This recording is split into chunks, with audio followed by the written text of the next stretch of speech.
California Girls, they're unforgettable. It's VGC, a video game podcast with me, Jordan Midler, Chris Scullion, and Jade King. This week, finally, I am back. We've got Suicide Squad, Kill the Justice League, and WWE 2K24. But first, how are we doing, folks? Jade, welcome back to the podcast. How are you? I'm not too bad. Nursing what I think is a flu, but I'm staying alive, ready for more video games. I will refuse to play Suicide Squad until it's way cheaper, because oh my god. Fair.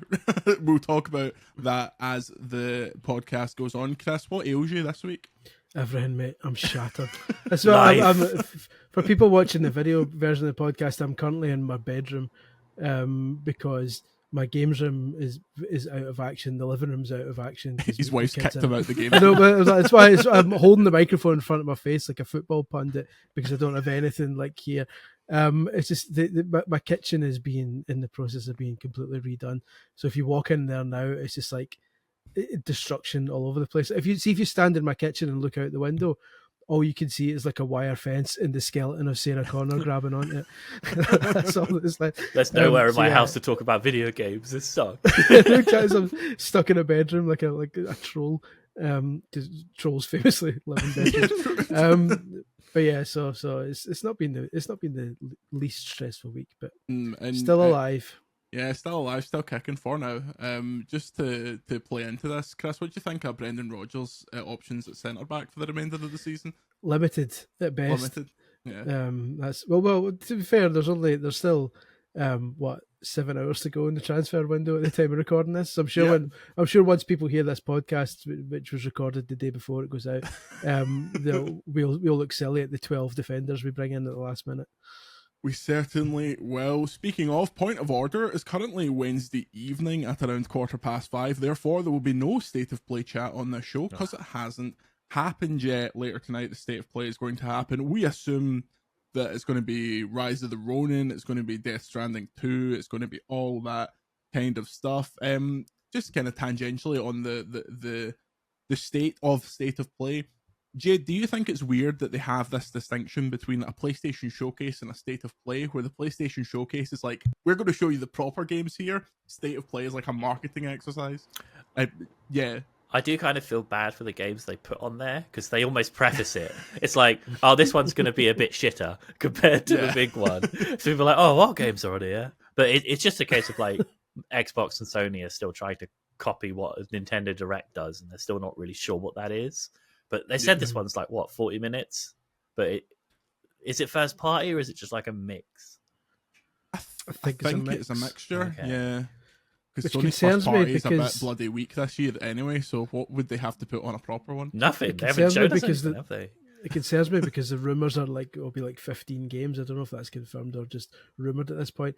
But if that's the case and there's 40 minutes, like that's going to be a lot of work. Like, 38 minutes of Death Stranding 2. It was fine. Exactly. So they'll jam in the other 14 in a 2-minute like montage, and it'll just be a nightmare to write. Look how silly we'll look when people are listening to this and saying it was the greatest ever. They announced the hottest and brightest. Vib Ribbon 2, it's coming. Part 4. Oh, don't you fucking talk about Vib Ribbon in this podcast. Vib Ribbon is heroic. What a God game. Rest him. God rest him. Speaking of God rest it, a new Deus Ex game has been reportedly cancelled amid layoffs at Eidos Montreal. The worst period for game developers in my kind of living memory continues. According to Bloomberg, over 100 developers were laid off. This was also confirmed by Eidos Montreal. A Deus Ex reboot that they were in the process of making has been cancelled. No prizes for guessing who was holding the sword to chop these developers up. It was your enemies and mine at the Embracer Group. Chris, how many times can I throw to you on this podcast and say, can you believe what's happening here? I think I could take another 6 or 7, and then after that, I'll just be done. Yeah. It's just not. I mean, the Deus Ex isn't really a series I've been that interested in. So, but when things like this happen, it's really shit to just say, well, it's not a game I care about, so therefore. But so like loads more people are losing their jobs again. Yeah. It's like, when is this going to stop? But you get the feeling now that everyone's jumping on the bandwagon now, because like, well, let's all do our layoffs now, because if we're part of a big enormous sea of layoffs, maybe we won't look as bad. But everyone's coming out of this really badly, and it's just grim. It shows a remarkable lack of a remarkable short-sightedness that clearly a lot of money was invested during COVID when game like sales and game kind of use rocketed up, clearly because nobody had was leaving their house. And then when COVID ended, all the numbers are going back down again, and this is the consequences. Lots of people are losing their jobs, and it's just grim. It's just, I don't know. It's going to get worse before it gets better, because like as we record this, it's the end of January, and as we did a story last week, basically saying already in January alone we're past halfway, half the total number of layoffs in 2023 as a whole. So 2024 is going to be worse, basically. Yeah, it seems like a really bad kind of reflex from, as you say, how staffed up things got during the pandemic, how much money was flowing during the pandemic.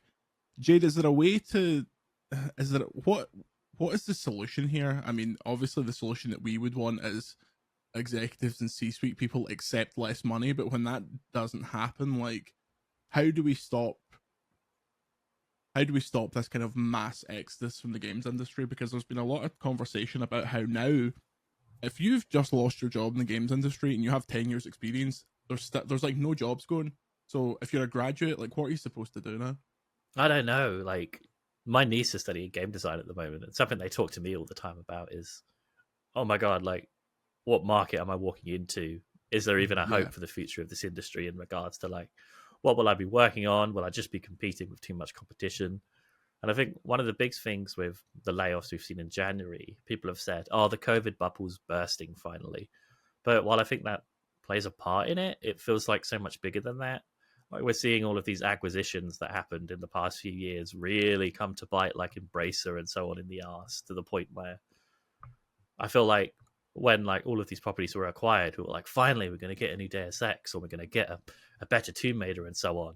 And it's becoming abundantly clear that if it doesn't suit their bottom line, then they really don't care. And I don't know, that scares me for the future of the games industry and how much talent is either being pushed away from video games or simply doesn't have a place where they can belong anymore. And considering that games are making more money than ever and they're more ambitious than ever, it kind of sucks to see the job market be as fraught as it is. And at least right now, it doesn't seem like it's going to get any better. Yeah, it's tangential, but like when younger writers and stuff like that, or people in uni ask me now, they're like, what's your advice to become a games journalist? Like, don't. Yeah. Like, I was saying that at the time. Well, yeah.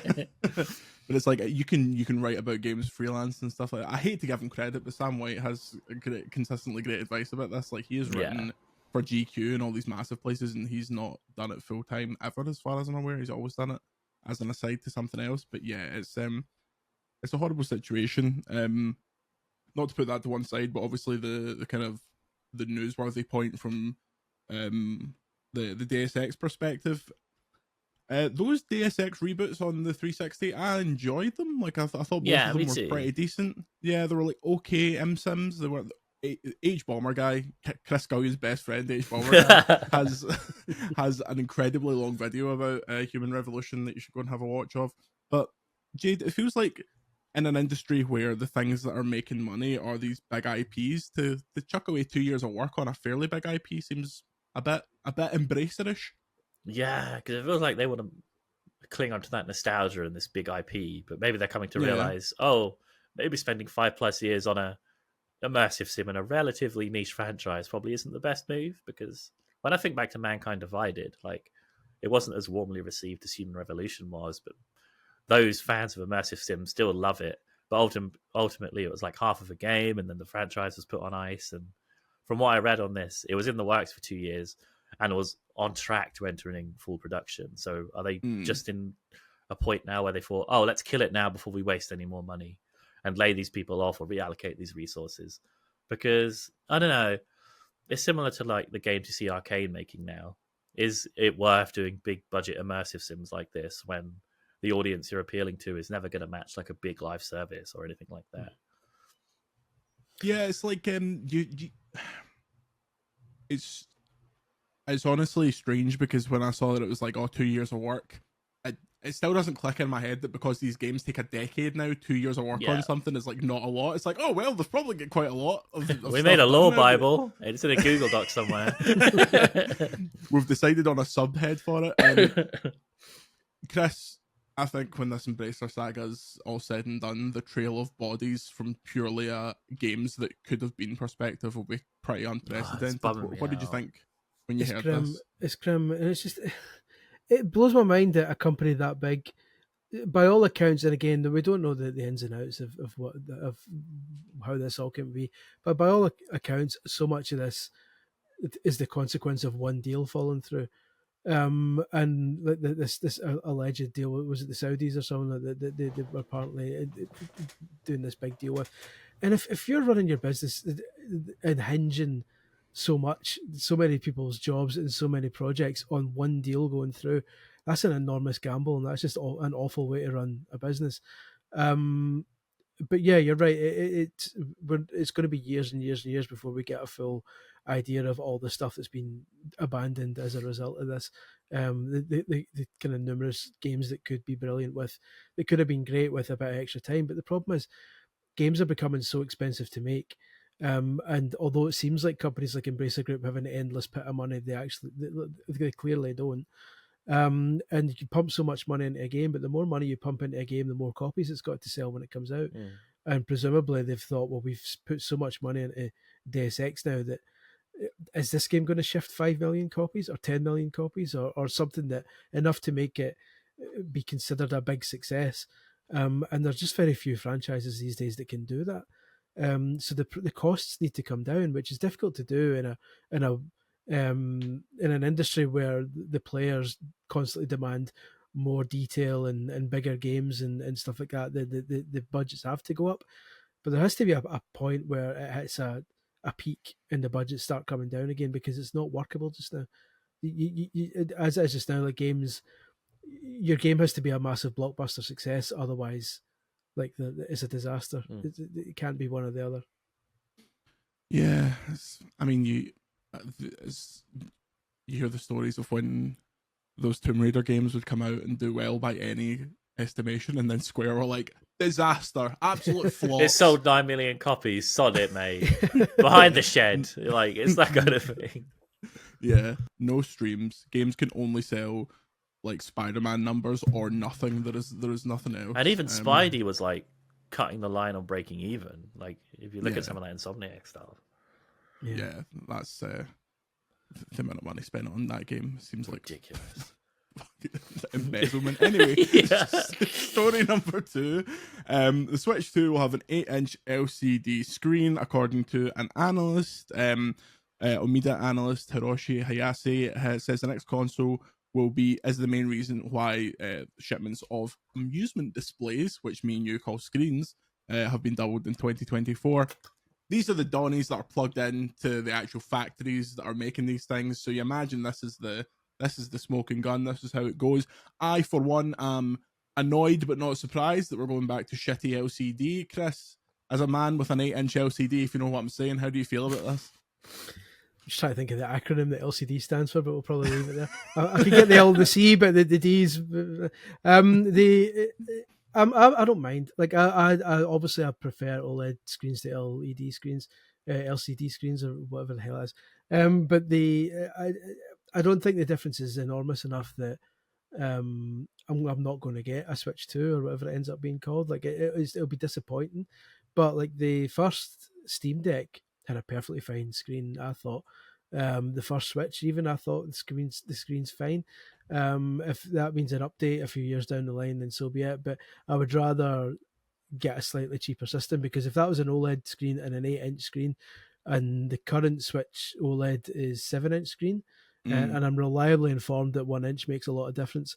So the like an 8-inch OLED would ramp that price up even further than it's probably already going to be. The suggestions are already that it's going to cost at least $100 more than the Switch did at launch, and that's not with an OLED screen. So you can only imagine how much more that would be ramped up if it came out all singing and all dancing. So we'll My see. problem is I want the option.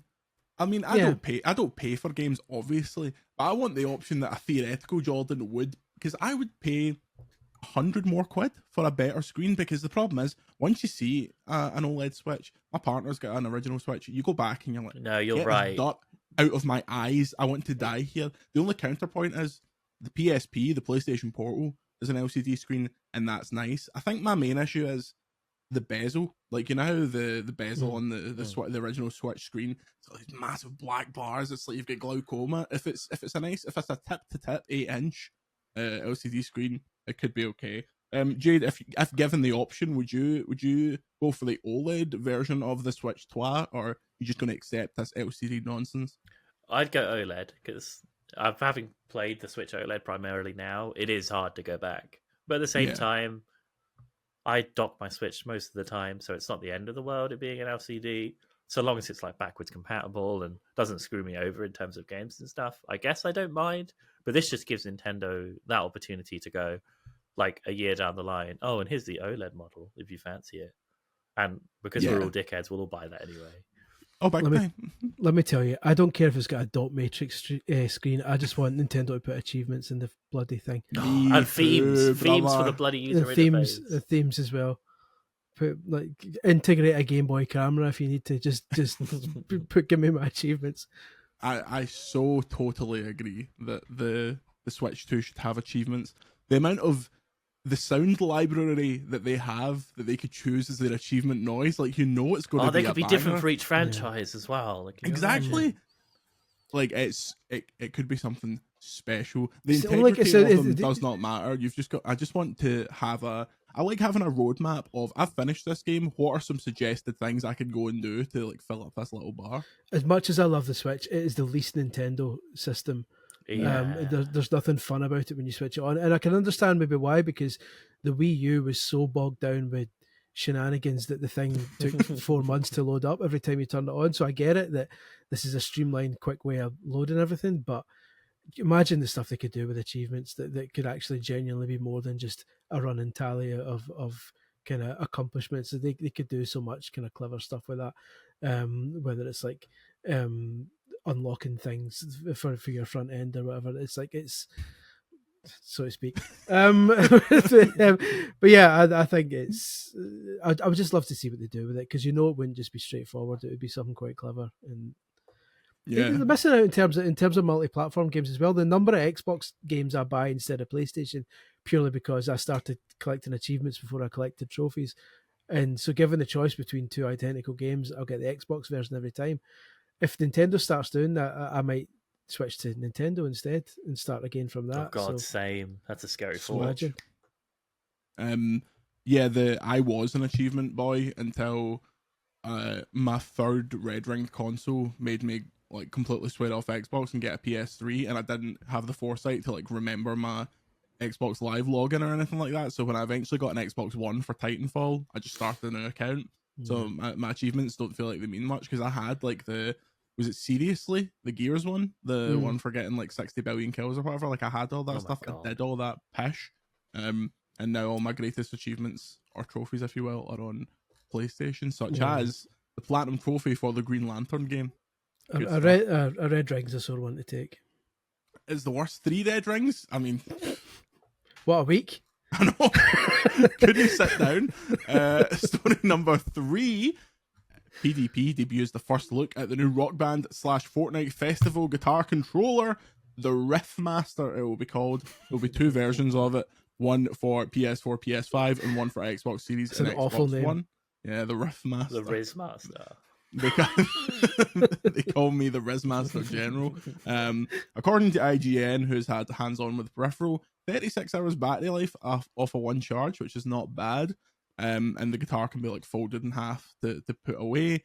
There is no price thus far. Chris, how much is this going to come in at? $89.99. I can see that. Yeah. I think you are smoking hashish. I think this is 150 quid. I think this so? is yes. PDP's peripherals are extortionate. I think they'll go. The only people that are going to buy this are either Rock Band 4 Psychos or people that are playing Fortnite Festival, or, see if you want to play a Guitar Hero like game, with any music that you could possibly want, I'll just say Google Clone Hero, right? I don't like mentioning it too often, but Google Clone Hero. Or you could do it legitimately and do what PDP stands for clearly and pay that price. Yeah, when buy it your comes out. V-Bucks and be a good customer. Yeah, how much is it gonna cost in V-Bucks? $89.99. I think this is gonna be quite expensive. It comes with replaceable faceplates, so the 360 generation never died. Yeah. Rip it off and then put a wood panelled one on like an Atari. The most embarrassing 360 faceplate I had the Final Fantasy 13 one with lightning on it. So it was just and I mean, these days I would rock that, but when I was a 15-year-old boy, I felt deeply ashamed about having this. Oh, it's this a girl. Lassie on my Xbox. I know. This is a fucking Halo 3 console for the lads. It's like nowadays, give me the pinkest controller going, please. But yeah, I'm desperate to try this out on Rock Band and Fortnite Festival, nothing else. I don't know why this is split into 2 different configurations though, because Chris, correct me if I'm wrong, aren't Xbox controllers Bluetooth now anyway? It's not like that weird specific standard that it was for the 360 controllers. They are, but there's something funny about certain peripherals, I think. Because you need a dongle. The Xbox One not need a dongle for Rock Band controllers. There's something dongly involved. Definitely. That maybe for licensing reasons or whatever, you can't just get full access to, because you can get controllers that are Bluetooth for PC but need to be wired for an Xbox, I believe. I don't know, I can't remember exactly, but yeah, there's something. Certainly with PlayStation, like there's only one wireless third-party controller for the PlayStation, and it's like costs a bomb and it's got half the functionality missing. So I can understand why that needs a dongle, but I don't know. Technology. Remember, you used to just plug them in. Oh, games didn't need patches, or they just worked out the packet. The Atari 2600 joystick worked in the Mega Drive, and vice versa. You could plug a Mega Drive controller into an Atari or an Amiga or a Spectrum, and it all worked. No dongles. Oh, back in the day. Me and Jade were born in like 2004. Our first memories were fucking iCarly, so we're not getting any of this stuff. Next Club story. Penguin. Club Penguin. I was a Habbo Hotel man. I played like Adventure Quest. I can't remember what it was called. Adventure Quest. Yeah. What? As in like the adventure game? No, it was like a really shit turn-based RPG you could play. I wonder if it still exists. Google it. The developer of Adventure Quest has listened to this and just drove off the A4. Oh my apparently, God. It came out in July 21st, 2002, and it looks pish. It looks. Oh, it is shut. It looks. Sorry, formative. developer of Adventure Quest. He literally just got back in his car. Adventure Quest 3D is on Steam, free to play. Oh my God, it's still going. Oh, Adventure Quest 3D only came out in 2022. We need to get on this. Why are we not the world's biggest Adventure Quest podcast? There's a lot of content to be mined from this. Yeah. Oh. It looks like it's proper like DeviantArt shit. Like that's what it looks like stuff. It looks like stuff that would pop up in the sidebar when I'm watching like an illegal stream of a Premier League game. Yeah. It's like, come and play this sexy game. It's like, See, my early days of online escapades were about 98. There was a Tamagotchi Fever website, it was called, and it had its own wee chat room. And there was also a Yahoo chat room about Beanie Babies. And as a young troll, so I would have been about 14, 15 at this point, I would go into the Beanie Babies Yahoo chat room and pretend that there was a Scottish Beanie Baby called Braveheart the Horse, and all the Americans would lose their shit trying to get me to buy Braveheart the Horse and send it to them, even though it was non-existent. So what did you send them? I sent them nothing. I sent them nothing but empty dreams. Human excrement. Story number 4. Like a Dragon Infinite Wealth is the 30th game to earn a coveted Famitsu 40. If you're not aware, Famitsu claims to have 4 different people review the same game, and they each score it out of 10, making up the 40. The game here is, I'm going to read you out some Famitsu 40s, and you two can. Isn't it like Resi 6 or something? there is some There's absolute some very questionable. channels. There's a very questionable Nintendo DS one. Can't trust game journalists. You certainly cannot. Okay, we'll go from the. Nintendogs. Okay, I'm gonna not ruin the surprise. We will do a yes or no for some of these. But as to whether we agree or not. Yeah, whether we agree it's a 40, just give me a yes or no. It can be at the same time. It can be whenever you want it. The Legend of Zelda: Ocarina of Time. Yes. Okay. Soul Calibur. Yes. The Legend of Zelda: Wind Waker. No. No. It's like a 38. Some guy was like Zelda, and he was like, not having it. The blades need to bleed. Bayonetta. Oh my god. Yeah. Yeah, I'll go yeah. Pokemon Black and White. No. No. Okay. No. I see you sending me very subtle signals, shaking your head like wild. Heart Gold and Soul Silver. Now we're talking. But another. Oh god. I assume this is the one you're referring to. Kid Icarus Uprising. No, I was referring to Nintendogs. I thought that was a questionable. Oh, 40. bro. Nintendo's more a 40 than Kid Icarus Uprising. IMO. Jade, Kid Icarus Uprising. Yes or no? 40 out of 40. Nah. No.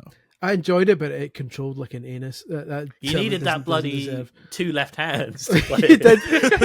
that extra. Remember that horrible Trackpad extra Pro or whatever. yeah, it's the so- extra- The nipple. Yeah, the extra circle pad that attached all the way around the thing just to put one. Give it to analog him stick for on it. saying, "Oh yeah, we know this game controls like hot garbage, so here's something for DS."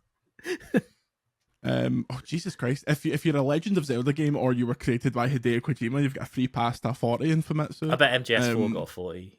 It did. As did MGS5. And Death as Stranding, did, amazingly. as did MGS Peace Walker.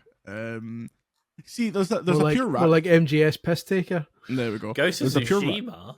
God, this is. Oh, good. really? Surprise, yeah. Ghost of Tsushima is a good game, but not a Final 40, come on, Fantasy man. 13 2. What are you smoking? Jade, I want us to go to Japan and go to the Famitsu offices and just stand outside with this list. Show them a thing or Final two. Fantasy 13 Now that we, 2. now that we thoroughly, now that we thoroughly deconstructed the Famitsu 40. Where's FIFA 13? Yeah. More interestingly, here's a list of games that didn't make it. Oh, is there 39s, aren't they? Yeah, here's your close calls. Tekken 3, come on. No, that's a banging 40. game. Kingdom Hearts 2. That's like a fucking 15 out of 40 in my opinion. Sorry, George. Metal Gear Solid 3 Subsistence didn't make it. Oh, that seems like it's not my fab Metal Gear, but like it's bloody good. Yeah. FIFA 12. just There it didn't make is. They love it over there. They're all about winning 11. Yeah, that's true. The Last of Us Part 2. Elden Ring's a surprising one. I would have put the house on Elden Ring getting a 40. But yeah, it's Surprising, The Last of Us 2 scored quite high because they don't. Because see how many of those are Western games, Western Yeah. developed. Because what is one of the things the article kind of focused on is that there are like 30 games that got a Famitsu 40, but only 6 of them also got a 10 in Edge. I think because culturally it's so different that there's like one visual novel or something got a Famitsu 40, which obviously nobody in the West would touch, more or less.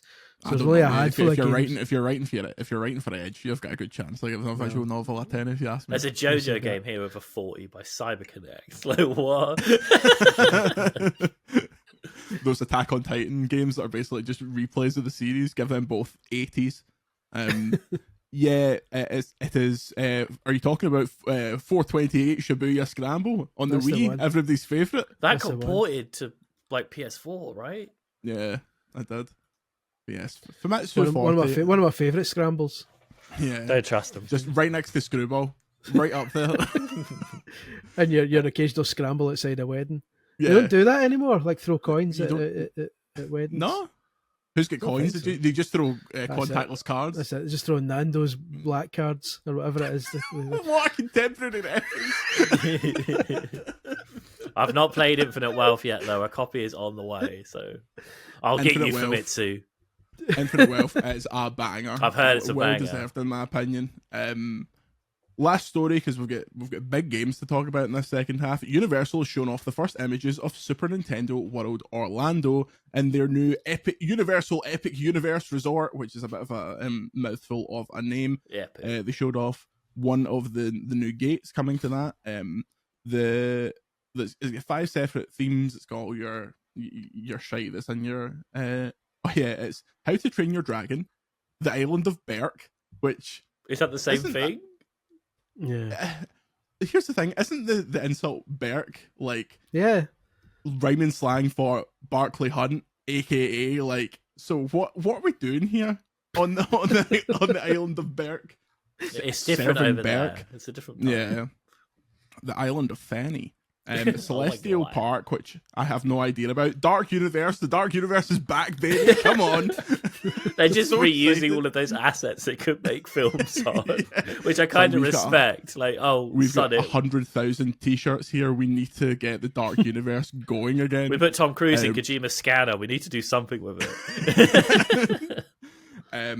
The fourth of the 5 will be another Harry Potter park. However, the most ridiculous thing about this is like I read the announcement and it was like it's based on the Ministry of Magic, and I was like, okay, that makes sense. That's like an iconic thing for the series.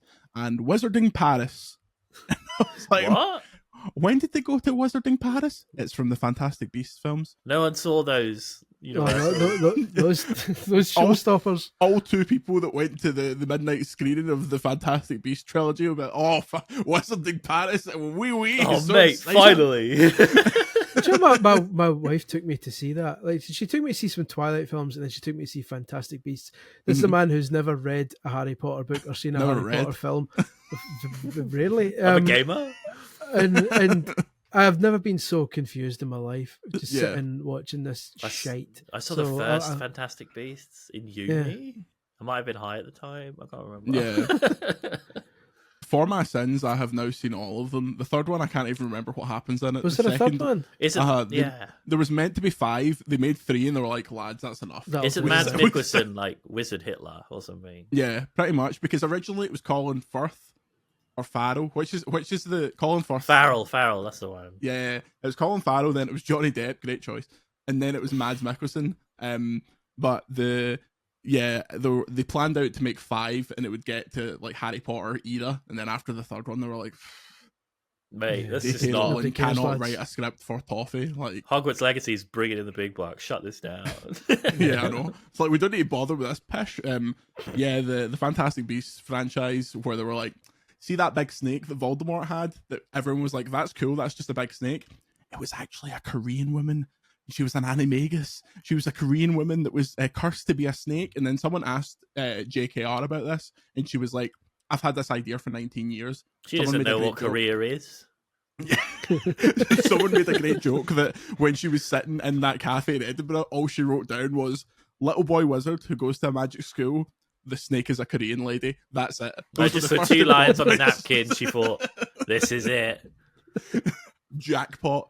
It's good that cafe burned down. Wicked.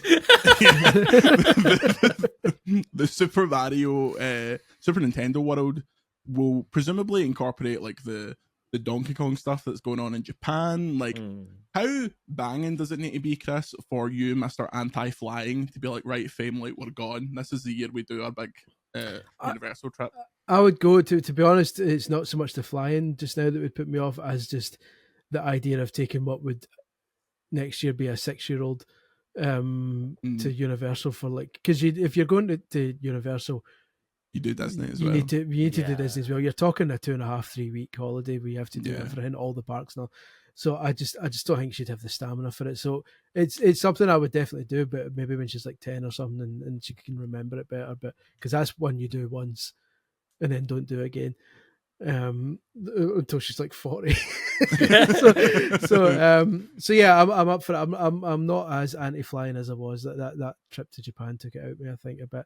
I would still need a bloody good reason to do it, but I'm partly over it now, so I would definitely go back. I'd definitely go to this if there's a reason for it.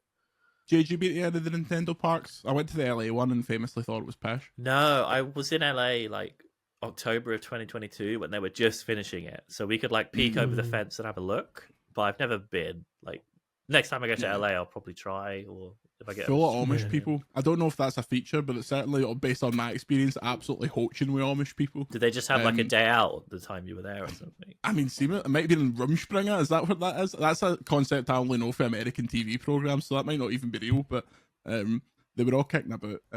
Very polite. Well, I know people, it's going to but cost me like far too many. 500 quid to do everything there, so it's kind of like Yeah. So I went when I was there for that Jedi trip, and you could buy like a half day or a month because the Hollywood Park's tiny. It's like really no, it's really not very small, big. so- It's mainly escalators.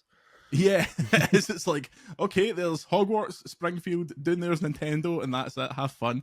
So you can do that dead quickly. Obviously, Disney is like the size of a small like nation state. And in Anaheim, so it's proper out of the Yeah. way. Yeah. But yes, after the break, after we come back, we have lots of games to talk about, including, oh no, I can't talk about that until next week. We preview, we'll talk about something else next week, but we'll see you in a minute. And we are back. I've done a lot of chatting, so I want you two to chat. Last weekend was no, it wasn't the greatest Royal Rumble, that was another one. It was the Royal Rumble. It was a Royal Rumble. It was a Royal Rumble. Wasn't the Certainly greatest. wasn't the Didn't have 40 greatest, people, no. and it wasn't in Saudi Arabia, so it can't be the No. greatest. And it also wasn't very good, except for No. I thought the Rumbles the women's Rumble was great. Yeah, me too. I Yeah. thought that was better than the men's one this year. Definitely. Yeah, well, apologies for the wrestling. In fact, no apologies. No, Yeah, we're about to talk about wrestling games. So to be fair, if Yeah, you're we're not having into a wrestling, then you're Be gonna who you wanna be missing be. out a bit here. Yeah, exactly. Yeah. But Yeah, the women's match was good. I thought Jade Cargill got a good show. Oh, she cleaned house. Yeah, the men's one was really disjointed. It was just It like, only it picked was up really like bitty, when like- Cody Rhodes came in. I think beyond Yeah. that, it was like they were struggling to tell stories.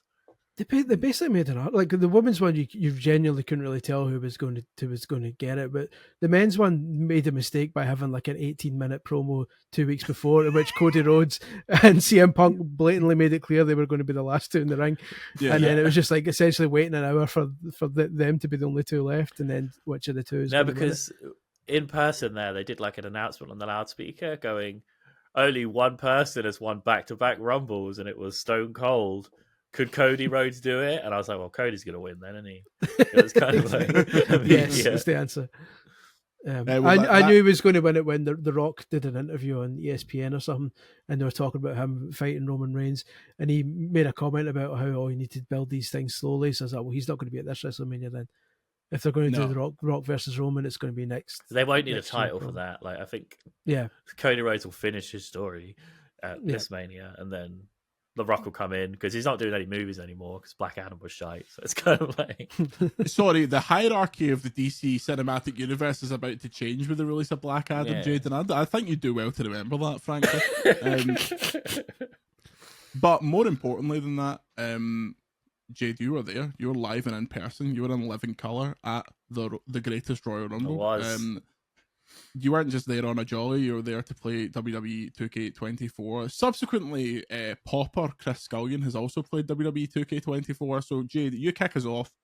What do you think of 2K24, and what did you get to play? What were the options? What kind of matches are we talking here? So we played about 3-4 hours. We were kind of let loose onto the game, well, a certain build of the game, while we like did interviews and all of this other stuff. But we played a build which included the ambulance match and the backstage brawl, and then Nice. just a few generic match types, really, with a couple of like new members of the roster and so on.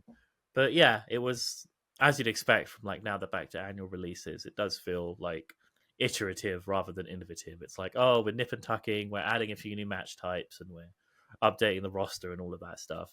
But given that last year's game was like relatively strong for what these games are and have been for a long time, I was like, Yeah. oh yeah, they're updating the right things, they're not overextending, and they're having fun with it. And I think when they had that break when I think it was 2K20, which was absolute dog, and then they took a year off. Yeah, it was absolute dog. Yeah, that's like what they called it in person while I was over there. But they realized that these games don't need to be complicated or realistic. They just need to be fun and silly and true to the sport, as it were. And yeah, I think my impressions coming away from that was it doesn't change the game or do anything especially compelling, really, but they're just improving on it gradually. Like, the ambulance match is great. It's a good gimmick. The backstage brawl is surprisingly interactive with some of the environments you play around with. Like, there's an elevator I could just throw Seth Rollins in, run up to the top, and then just chuck him off the banister, which was like 20 feet, so he should be dead. But it's ridiculous. Oh, is it the same backstage area from last year's game? Do we know, or have they changed it up, or is it the same kind of structure, Chris? Yeah, it's the same one, but they've added to it. So like they've added a lift. But before you to go up the ladder and take them up the ladder, if you wanted to throw them into that big weird fan thing, there's now a lift just behind that you can go into, an elevator for any Americans listening. So you could theoretically put someone on their arse on the floor level, then go up in the lift and jump on them if you were quick enough, theoretically. I see. But by and large, it's a similar area. There's new kind of breakable glass in some places. You can throw weapons. Oh, it's so good. It's so fun. It's like it feels, it just locks exactly. on. It feels like it did back in, is it No Mercy that it had the weapon throwing back in the day? It feels a lot like that. You can stand and just like the accuracy is incredible. I was only playing the CPU, so I couldn't tell how easy it is to dodge that or block it or even grab it out of the air. So I hope it tracks you. It's going to be interesting to see how annoying that becomes. Yeah, I think it does. But hopefully there's a button you can press to just kind of grab it out of the air, because that would be even better. Oh, that would be pretty. That'd be amazing. Like that clip of Hitman when he threw like a hammer and the guy walks around the corner and the hammer just like follows him around. That's all. I deliberately got a shovel, ran up to the entranceway, and left someone at the other side of the ring, and I just chucked it, and it almost like had a mind of its own, and just twagged it with the head. And I thought, if this is a bug, they need to keep it in, because it's pretty good.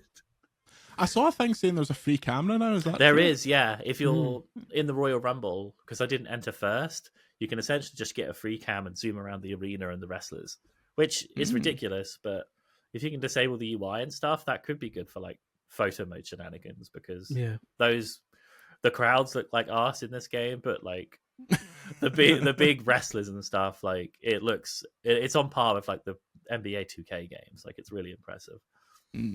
Chris, how'd you find it? I liked it. Like Jade says, it's very much. I was surprised Ric Flair wasn't in this build, because it is very much an evolution. Yeah, Evolution.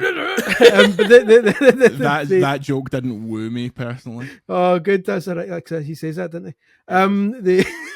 I thought it was quite good. I'm happy with it. I'm very much a fan of 2K23.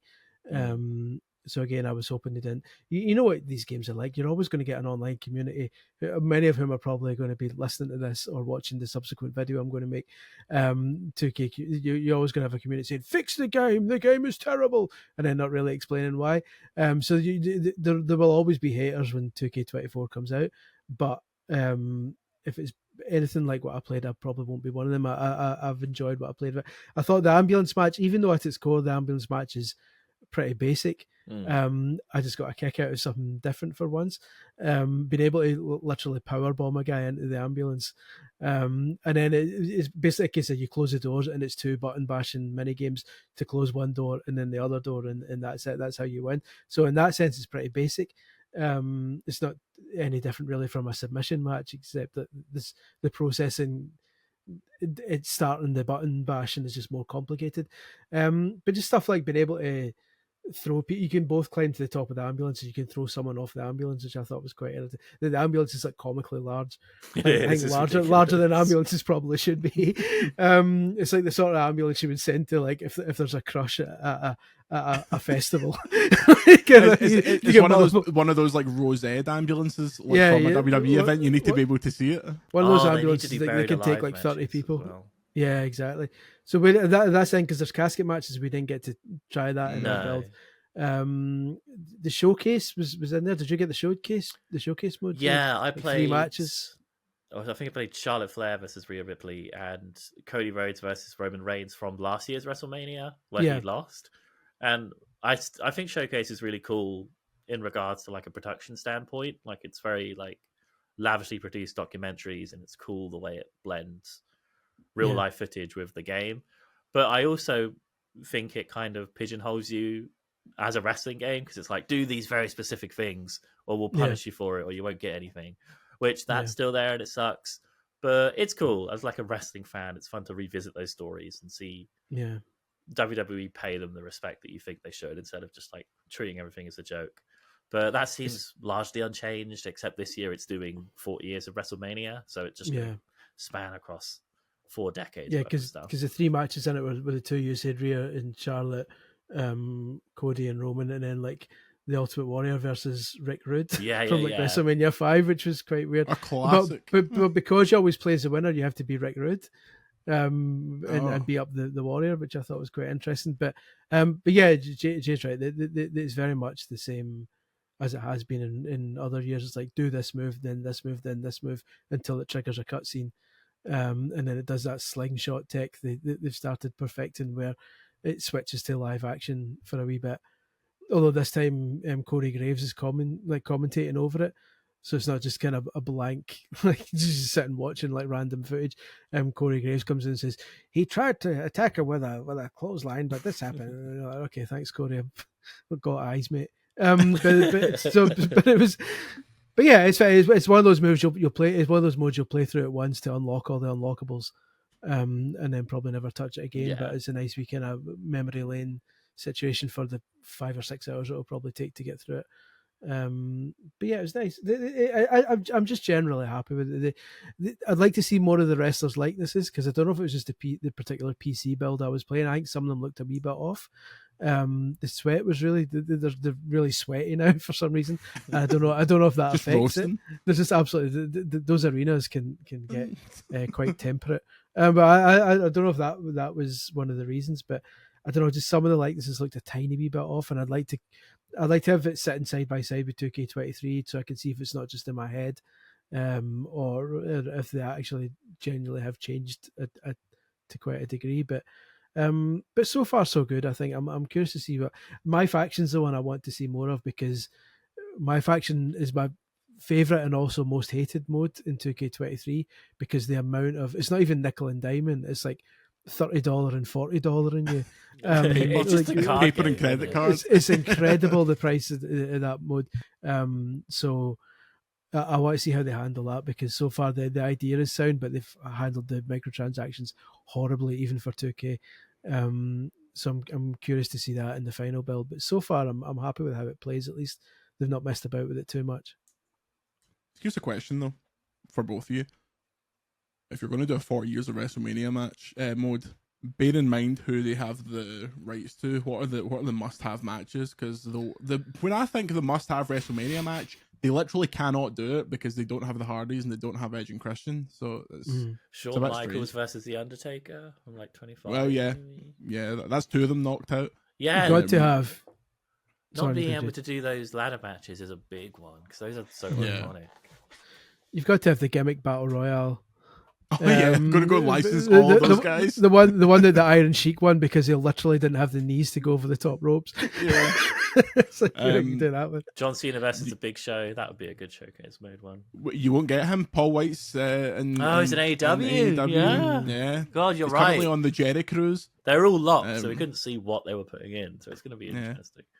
Like no Jericho, so you don't get no Jericho those matches. No Vince McMahon, if there's any justice. Yeah, they probably had him and went, "Oh fuck!" I know, quick, patch him out. You'll just get a character just called Da Boss. Just like it's like when they did the Stone Cold Shawn Michaels match the year they didn't have Tyson's likeness, so it was just some random Asian man in a DX t-shirt pretending to be Mike Tyson. They just called him Reinforcer. It was like, come on now. That was horrendous. I wonder if they do a lot of modern matches then. I bet they do. I bet they pack it looks like it's hard to tell in the showcase what's in it, because obviously they only give you 3 matches, but from what I can glean just by kind of looking at the menus a bit, and it seems like it's mainly a lot of modern ones. It looks like it goes, and this is guesswork because, like I said, the only matches we know for certain are the 3 we played. I'm just guessing here, but it looks like it might be a few from the first 5 years. Then it skips ahead to the middle, like the 20s, 30s, and then skips to the end. That's the impression I get, with maybe 1 or 2 in between. So yeah, it looks like it goes early, middle, late. Undertaker's last match of Reigns. Well, last match. Yeah, you could sit and work it out because it'll be Hogan and Andre because Hogan's in that trailer. Yeah. It'll be the Bret Hart Shawn Michaels match. It'll be Bret Hart Steve Austin. It'll be Michaels Steve Austin. Then it'll get to the Attitude Era where they don't have the rights to anyone, and it'll be the weirdest matches you've ever seen. They'll pick. It'll be it'll be I was going to say. Who was it? Kane versus Raven versus who? Oh, the hardcore match. And the hardcore match where they nearly God, I'm such a nerd. They nearly ran over the master power cable that would have taken power out of the whole stadium. I can't. That's the thing. If they had any balls about them, they would give us Bart Gunn versus Butterbean in the brawl for all. In the brawl for all, I'd be well up for that, but they won't. The Spectre at the Feast is. He probably won't be in the main roster, but do you imagine CM Punk's DLC? Got to be. Yeah. Got to be 100%. If they manage to get the Fiend in, not the Fiend, it's not Captain Howdy, is it? What was he called? Uncle Howdy. Johnny Howdy. Captain Howdy was the Exorcist. Some Uncle Howdy. Uncle Howdy. That's it. Bray Wyatt's mate. If they manage to get Uncle Howdy in, and he was pretty new when they announced the game, then they'll be able to fit CM Punk in as one of the DLC things because they're doing Stardust as DLC, which is like Cody Rhodes' old persona, so they're clearly leaning on that nostalgia and stuff, which they did with the last one. Like they'll give CM Punk his own DLC back, like absolutely. Yeah, I imagine the night of Survivor Series the next morning they were like, right, you five just go and do this now because make a model of Punk to do it. Yeah, his whole moveset's been in the games for like 15 years at this point. So go to sleep. My dream eventually is for them just to bring out WWE 2K, and for it just to be an ongoing game. Because there's this My Faction stuff, redoing it every year, it isn't going to work. And just every time a wrestler comes out with a new T-shirt, which they do every 20 minutes, give us it within a week. And even if it's like a season thing where, if you do X number of things, you unlock the shirt. Or, not that I would like this, but £2 unlocks the shirt or whatever. Like, make it a constantly evolving game. Because that's the one problem with these WWE games is that the lead times are so ridiculous that by the time a game comes out, it's already 4 months out of date. Yeah. Whereas if you are updating it on like a fortnightly or a monthly basis with all the new content that has just happened in the actual show, and just make that a permanently occurring, people will buy season passes and people will that thing will make money like permanently. But I don't know. That seems like a long way away. It doesn't seem like 2K. I think that's the future of games, but maybe not yet. Preview on the Gamer, Jude? Yes, that'll be going up with a couple of other little bits and some videos of matches and me getting my ass kicked on YouTube. Did you get to meet any wrestlers? Yeah, I met Rhea Ripley, Cody Rhodes, Ricochet, and a few others. Yeah. I met Ricochet in the Cat House in Glasgow after an ICW show. Where I had a Bullet Club t-shirt on. I was very Steven. I just went up to him. I was like, and Omos. That's a tool bloke. Like, oh my god. Omos has a burgeoning TikTok career where he just talks about what aftershave he's wearing that day. It's great. He does like a full-on millennial pause. He's like, hello, and today I'm going to be wearing this aftershave. It's very fruity and delicious. Fair play, Omos. Chris, you get to meet any wrestlers when you were down in London? Not this time, no. The only 2 times I met wrestlers as part of 3 times. I met the Bella Twins once for a photo shoot thing. I met Val Venus once. I think I've told this story before at a London house show. They put us in the VIP area and they picked a wrestler who was like below mid-tier to come out. This is Val Venus near the end of his career. Came in, he was a really nice guy, blah, blah, blah. And as he left, I said, well, good luck tonight, mate. He says, nah, I'm losing.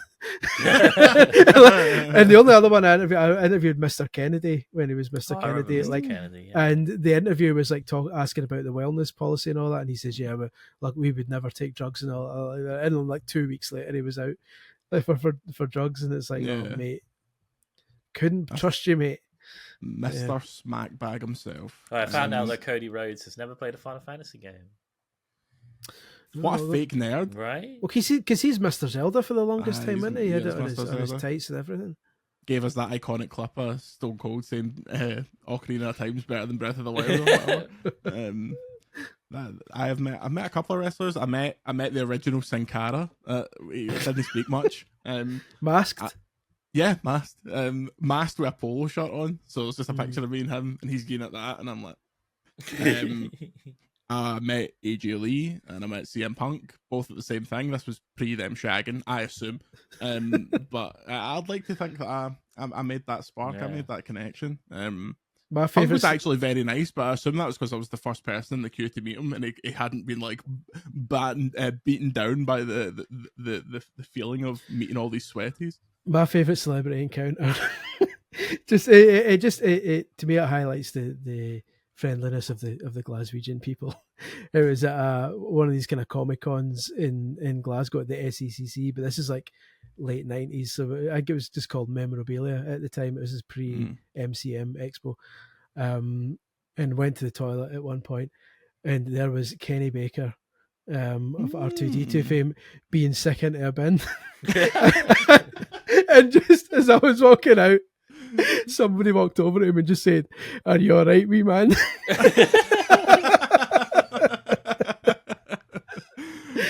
And that was like, that might have been one of the great. I wasn't even involved in it, but it's still one of the greatest moments of my life. I tangentially to that, I went to a signing for John Morrison at A1 Comics in Braehead, and like everyone had queued up, and then he came out and did his pose, and nobody fucking clapped. Everyone was like, "Yeah, John," and then he walked out to the queue and did it again, and everyone clapped. So fucking embarrassing. I also met The Miz and R-Truth when they were the Awesome Truth. That was I met Kane and Daniel Bryan when they were a tag team as well. I used to go to all the wrestling signings in Glasgow. I went mental once though because I waited at Smith's at the Forge in Glasgow for about 8 hours to meet Sheamus, and then when he turned up, this random family. Look, I don't care if they had a sick child; they didn't wait. Got to skip the queue. Fuck off! Nah, I know. I That's poor. was absolutely devastated. But yes, wrestling. Very briefly before we go, we'll have more on this next week because this is hot off the press as we talk about this. Suicide Squad Kill the Justice League. I've had a review code for about 3 weeks now. I've been playing it every night. Don't say that because people will believe you. I'm deep into the end game. Joker's back. I literally am deep into the end game, but it's only because I've been absolutely knocking my pan in playing it. The game came out on Monday night for people that bought the £100 version. Thankfully, I had very bad insomnia, so I was up till 9 a.m. playing it. I've now completed it. I really like it. I've talked about Jordan games a lot in the past. Your Borderlands 2s, your Tom Clancy's The Division 2s. It's a lot of kind of mindless shooting while numbers fly off of shit. All that stuff's fabulous. The story, which I kind of discounted beforehand, I was like, I never really thought about, but the Rocksteady DC stories are great, and this is another great Rocksteady DC story. Like, it brings all the Arkham stuff to a good close, despite what little fucking children on the internet have been crying about. Like, it's a game called Suicide Squad Kill the Justice League. Did the Justice League die? Lads, the Justice League die. I'm sorry. No, I'm sorry to break this to you. But the Justice League cark it, and the way they do it is really smart. It's like the ones that don't deserve any reverence don't get any, and the ones like the Batman, for example, who you've spent all these games with, they take it seriously because it is an Arkham game. The way they integrate Superman and all that is really smart in the sense that they don't start off and go, so he's the Man of Steel, he's for Krypton, he came over here, he's mum and dad. They're just like, you know who all these characters are, let's just go on with it. Yeah, you know let's who pretend Superman is. Like... Yeah, let's pretend we've had games in the middle here that established all these. Imagine what they were about. That's fine. These are who these characters are now. And all that stuff's really well done. The stuff I don't like that I highlighted in the review, which is on VGC, all the missions feel like really small instances of stuff that have to be doable anywhere on the map. So enemies will just pop up in wee encampments with like batteries that you need to destroy. You do that and it finishes the mission. So you can be anywhere on the map and that could happen to you in like a live season kind of content thing. There are a few main missions. Like there's one where you go through like kind of a Batman experience that's like a museum for Batman, but evil Batman has turned it into like a jump scare house. Oh, that showed really the trailer. Good. Yeah, I remember this. Yeah, that stuff's cool. But there's not many of those, which is quite disappointing because I feel like you could get away with loads of that stuff. But yeah, I really like it. I mean, it's super one of my games, and it won't do things for a lot of people. But it's not this live service like Suicide Note for Rocksteady that people were kind of prescribing for it. Jade, you said you were keen, but not £50 keen. Yeah, I think so. I think but hearing you makes me a bit more curious because I know I'd be more interested in the narrative and the character side as opposed to collecting all of the loot and stuff like that. But as someone who was really invested in that Arkham trilogy, I probably liked Arkham Knight more than a lot of other people did. It is something I want to play, mostly out of curiosity. What character did you go with in the end? Are they Harley? Treat it like a Harley single player sequel, Okay. and it seems very geared to be like Harley as the main character because she gets all the big emotional beats. I mean, she is the through line. She was the kind of secondary main character because it's the same version from the Arkham game, so like people will be clinging to that. She's dealing with the post Joker stuff. Like there's a bit where you go into the Batman museum and it's like him holding the Joker from the end of the night, and they talk about that. It's like it's really, really good. It's got tons of stuff. This is where the part of it being a live service falls down, and I'm glad I can play it in single player because you want to walk around that museum and look at everything and listen to everything while your pals are going like, yeah, I got a chicken tikka masala for my dinner tonight. It was shite. It took 2 hours to get it. And in the meantime, like Kevin Conroy's like giving it socks. God rest him. Oh God, yeah. But yeah, I'm enjoying it. Chris, were you into why do I feel like is the Arkham games on your backlog or something? Like, why do I feel like everything else is? So it might as well. Yes. All 3 Arkham games are. There's 3 Arkham games. Well, there's 4, but 3 Rocksteady. We don't count Origins. Yeah, 3 real ones are on my backlog. Should I do those first before Suicide Squad, or can I do them first, and you'll get a lot more out of Suicide Squad. Like I feel like it doesn't fall apart, but it's a weaker experience if you're not, especially from a story perspective, if you're not kind of into the Arkham stuff and you don't kind of get the tone of where things were going. Because I was surprised how easily they fit metahumans into it, because the Arkham games are all just Batman stuff, so it's pretty grounded. But yeah, the way they're written, it's like, oh yeah, they could totally exist in the Arkham universe. Deborah Wilson's in it as Amanda Waller. She's great. She's good in everything, isn't she? Yeah. Also, it looks mental. No, the facial capture, best looking games ever. Like, it's so crazy. There's a bit in it where you're like doing like a selfie video, and I was like, are those like actors in makeup? Like, and I was like, oh, maybe I'm just super tired. And then Dashwood, friend of the show, messaged me being like, is this like one of the best looking games ever? I was like, yes. The facial capture stuff is mad. But yeah, cool game. There'll be more on it next week when I've digested the end game content. I want to talk about the end game content next week, because the way they do it's really smart, but it's also a bit of a spoiler. So we'll talk about that next week. Very briefly, what have we got going on this week, folks? Jade, you ill? Are you off? Or are you good? I'm ill at the moment. I was kind enough to drop in for the podcast, but we've got WWE 2K24 stuff going up tomorrow. Then a few more bits on Persona 3 Reload review went out this week too.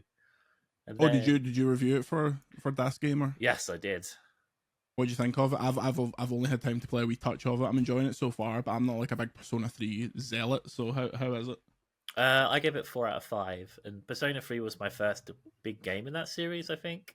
So I think I went into this with a lot of like nostalgia and built-in criticism about how it was going to adapt this game in the model of Persona 5. And I think it does a really good job with like the battle system and updating the characters so they aren't as like, I don't know, like gross and anime and fan servicey. Like I feel like the writing is stronger, the social links are better. And it does look great. Like, don't get me wrong. Like, the menus are incredible. Like, the use of color is so impressive. I think it's like 4K and ray traced on console, which is like kind of crazy for that kind of game. But also, I feel like it tries too hard to mimic the style and the presentation of something like Persona 5 instead of leaning into like the gothic melancholy of the original Persona 3.